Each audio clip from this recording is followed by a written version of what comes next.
Do you feel like, I mean, when you say in these times, obviously that's a reference to the horrifically weird, surreal, crazy time that we're living in, and that is in some respects to do with the president right now. Do you find that there's any way to talk about him as a stand-up comic that feels like it works, that feels powerful? I mean, yeah, it just depends on the problem with being a comedian during the Trump administration. And a lot of my friends, I remember when they said, oh, you comedians are going to be so lucky if he becomes president, all the free material. And now we're 2 years into it, and being a comedian during a Trump presidency is, okay, the Trump presidency is an 18-wheeler full of monkeys and PCP. And it has crashed into a train full of diarrhea. And now there's diarrhea-covered monkeys on PCP running around, and everyone's just watching this happen like, oh, my God. And then you as a comedian walk up and go, hey, do you want to hear a joke that I wrote about these? Yeah. And they're like, no, I'm good. I have like 9 jokes in my head, right? I don't need you to add to it.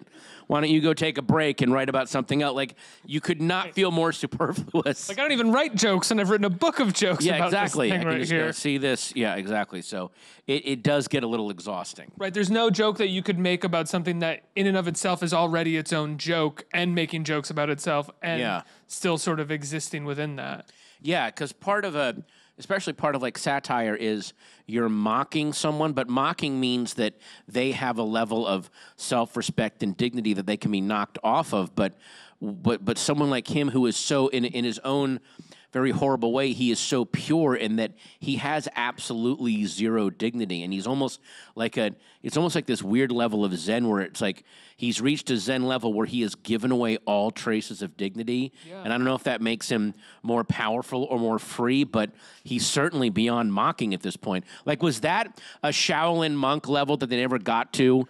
You know, that where you're like, and then you will finally give up all pride and shame. Like, master, I can break rocks with my pinky, but I cannot get to that final level. What do they do at that final level to no make one sure? will ever reach it. No, there is one.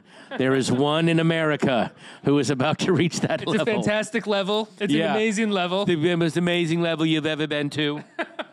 Yeah. All you have to do is consistently debase yourself without any recognition or knowledge that you are debasing yourself. It is almost like one of those medieval cleansing techniques of can you completely debase yourself to get... What if he is the closest being to God right now, only because, like the old mid-century monks and the people that would flagellate their flesh, he has truly gone beyond any kind of shame or dignity, and that has actually brought him close to the center of the universe. Oh my God, that's so depressing. What if that's what's happening right now? What if we're watching this being, by completely dehumanizing himself, is then on his last day, he's just going to ascend in this beam of light, while his hair like floats above his own head, or I don't know. And it's kind of like with the stomach hanging out and the ill-fitting suit, gut, just sort of like up in a beam. I do love how, because he's gained like 50 you think pounds. He's clap in the beam? Yeah.